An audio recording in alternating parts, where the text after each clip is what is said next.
ketiga, kebohongan Arif. Seminggu telah berlalu. Sikap yang Mas Arif tunjukkan makin berubah. Setiap hari, dia berangkat ke kantor lebih awal dan tidak tahu apa alasannya. Namun hari ini, aku ingin menanyakan, kenapa dirinya terlihat buru-buru setiap pagi. "Kenapa kamu terkesan buru-buru, Mas?" tanya aku ingin tahu saat dia menyeruput teh buatanku. "Mau ngantar Riva ke sekolah." Dia menyebutkan nama anaknya. "Harus kamu yang ngantar, Mas." "Wajar dong, aku papanya." "Tapi sebelumnya bukan kamu yang melakukan tugas itu." "Udah sayang, kenapa harus mempermasalahkan hal seperti ini? Kamu gak akan ngerti apa yang kurasakan." "Maksud kamu apa, Mas? Apa kamu bisa merasakan apa yang ada dalam hatiku saat ini?" "Mungkin tidak. Riva anak kandungku. Wajar kalau aku sangat menyayanginya." "Jadi, kamu berpikir kalau aku gak akan bisa mengerti perasaan seperti itu karena aku tidak bisa punya anak?" "Kamu ngomongnya kok gitu?" "Aku sangat tahu arah pembicaraanmu, Mas. Aku lagi gak ingin bahas sesuatu yang gak penting. Aku mau berangkat sekarang." Sebelum Mas Arif beranjak, seperti biasanya aku mencium punggung tangannya. Namun hari ini, dirinya melupakan rutinitas yang selalu dia lakukan setiap pagi. Tidak mendaratkan ciuman di dahiku. Sungguh, hati ini terasa sakit dan pilu. Perhatian suami yang kucintai benar-benar telah berubah. Dia bukan lagi sosok yang selalu melimpahkan kasih sayang layaknya seorang pasangan terhadap istrinya. Sekarang, dia sering berbicara tanpa memikirkan perasaanku terlebih dahulu. Hampir tiap hari dia pulang terlambat dari tempat kerja. Dia selalu memberikan alasan bahwa putranya sangat membutuhkan perhatian dan kasih sayangnya. Setelah kembali dari kantor, dia bilang harus menyempatkan diri untuk bertemu dengan buah hatinya. Seperti hari ini, Mas Arif tiba di rumah setelah maghrib. Aku melihat kebahagiaan terpancar di wajahnya. Dia menghempaskan tubuh ke sofa ruang TV. Aku mendekat, lalu duduk di samping kanannya untuk bertanya kenapa dirinya pulang saat di luar sudah gelap. "Kamu dari mana, Mas?" tanyaku sambil melepaskan dasi dari kerah kemeja yang dia kenakan. "Kamu pasti udah tahu jawabannya, sayang. Aku mampir ke rumah Alexa." Dia kembali menyebut nama wanita yang tidak ingin kudengar. "Tapi kenapa sampai selama ini baru pulang?" "Riva menahanku untuk tidak pulang cepat. Katanya masih kangen sama papanya." Mas Arif kembali menjadikan anak sebagai alasan. "Jangan bohong kamu, Mas." "Bohong? Apa maksud kamu? Sebenarnya kamu juga ingin selalu bersama ibunya, kan?" "Akhir-akhir ini kamu sering nuduh aku ya. Apa salah jika aku cemburu, Mas?" "Cemburumu gak beralasan." "Jelas sangat beralasan.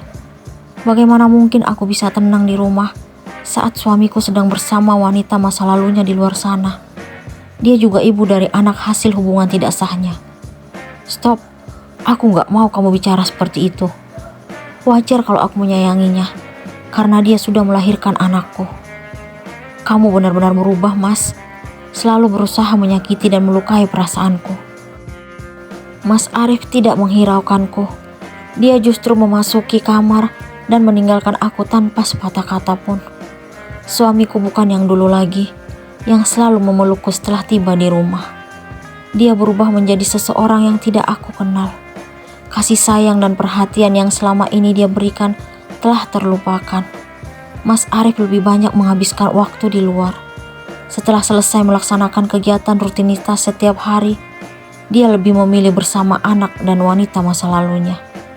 Saat dia berada di rumah, waktunya juga tersita untuk memandangi layar ponselnya. Kebiasaan kami saling berbincang dan bercanda di ruang TV sudah terabaikan.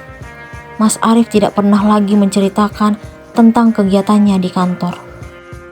Aku merasa seperti orang asing yang harus hidup bersama laki-laki yang tidak peduli lagi akan kebutuhanku. Mas Arif bertindak seolah-olah aku tidak membutuhkan perhatian dan kasih sayangnya. Dia selalu menegaskan bahwa anaknya harus lebih sering bersama dirinya. Tolong ngerti dong sayang, Rifa jauh lebih membutuhkan aku dari siapapun, ungkapnya 2 hari yang lalu.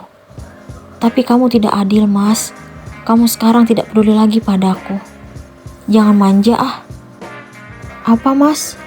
Kamu bilang aku manja. Mana janjimu yang ingin berusaha adil? Kenyataannya waktumu lebih banyak untuk wanita masa lalumu daripada pasangan halalmu. Aku hanya ingin memberikan kasih sayang untuk anakku.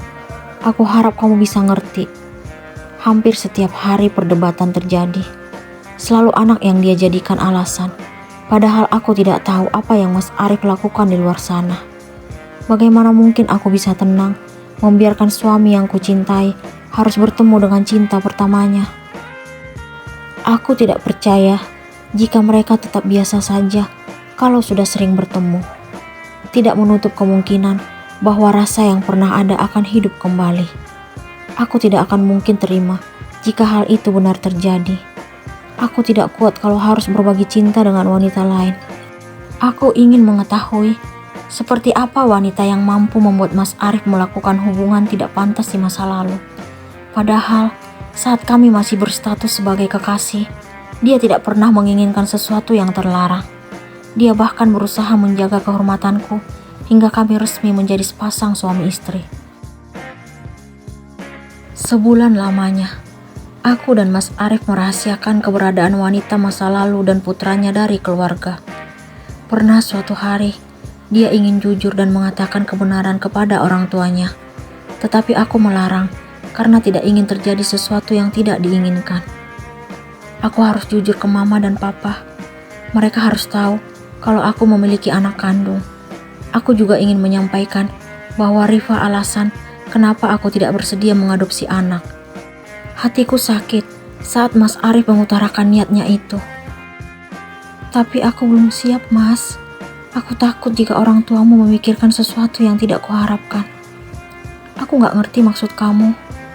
Tapi aku mohon, jangan sekarang, Mas. Ya udah, terserah kamu aja. Aku tidak tahu apakah Mas Arif mengetahui apa yang kupikirkan saat ini. Aku merasakan sesuatu yang mungkin terjadi jika keluarganya mengetahui kebenaran. Aku masih belum mampu untuk berbagi dengan wanita lain. Memikirkannya saja rasanya sangat takut. Aku tidak sanggup membayangkan nasibku akan seperti apa kalau kedua mertua tahu tentang cucu kandung mereka dari wanita lain. Apa yang terjadi selanjutnya terhadapku? Bagaimana kalau kasih sayang mereka juga akan terbagi seperti Mas Arif? Sungguh, aku tidak kuat jika sampai hal itu terjadi. Perhatian dan waktu Mas Arif benar-benar sudah tidak adil. Seperti yang dia lakukan hari ini. Dia dengan mudahnya memenuhi permintaan wanita itu agar menemani dirinya dan putra mereka ke tempat bermain. Mereka berencana menghabiskan waktu akhir pekan ke pantai. Aku tidak mampu berbuat apa-apa karena Mas Arif seperti biasa menjadikan anak sebagai alasan. Aku tidak menyia-nyiakan waktu tersebut. Aku dengan sengaja mengikuti perjalanan mereka tanpa sepengetahuan Mas Arif. Aku ingin mengetahui sedekat apa sekarang hubungan yang terjalin antara suamiku dan mantan kekasihnya. Setelah tiba di tempat tujuan, mata ini terbelalak melihat sesuatu yang tidak kuharapkan. Mas Arif menggandeng tangan wanita itu dengan mesra dan membelai rambutnya. Mereka terlihat seperti pasangan yang sedang bahagia. Aku tidak melihat anak kecil di sekitar mereka. Cinta pertama Mas Arif memang menawan, tetapi aku tidak kalah cantik darinya karena teman-teman selalu memuji kecantikanku. Aku tidak mengerti kenapa Mas Arif sulit untuk melupakannya. Mungkin wanita itu memiliki sesuatu yang tidak ada dalam diriku. Akan tetapi, apapun alasannya, Mas Arif tidak pantas menjalin hubungan lagi dengan mantan kekasihnya. Apalagi saat ini, wanita yang bernama Alexa itu sedang bermanja dan menyandarkan kepala di bahu suamiku. Aku tidak kuat melihat pemandangan yang tidak kuharapkan ini. Tidak berpikir 2 kali, aku pun langsung menghampiri 2 insan itu. Mas Arif tampak sangat terkejut melihat keberadaanku. Alexa memandang ke arahku dengan tatapan tidak senang. Ternyata ini yang kamu lakukan di belakangku, Mas. Kamu jadikan anak sebagai alasan ternyata ingin berduaan dengan wanita ini. Aku menaikkan suara sambil menunjuk ke arah Alexa. "Dia siapa, sayang?" tanya Alexa menatap sinis ke arahku. Aku tidak kuat mendengar panggilan yang ditujukan wanita itu kepada Mas Arif. "Dia Alia, istriku," jawab Mas Arif. "Oh, ini istri yang tidak mampu memberikan kamu anak." Aku tidak percaya mendengar kalimat yang keluar dari bibir wanita itu. Mas Arif tidak tinggal diam. Dia langsung berpindah lalu meraih tanganku. "Jangan pernah bicara seperti itu pada Alia. Walau bagaimanapun, dia istri pilihanku." Mas Arif ternyata memberikan pembelaan atas diriku. Walau terasa sakit karena Mas Arif telah berbohong, tetapi hati ini bahagia mendengar pembelaannya. Ternyata laki-laki yang telah menghalalkanku itu masih tetap ingat kalau aku pendamping hidupnya. Apakah Alia akan memaafkan kebohongan Arif?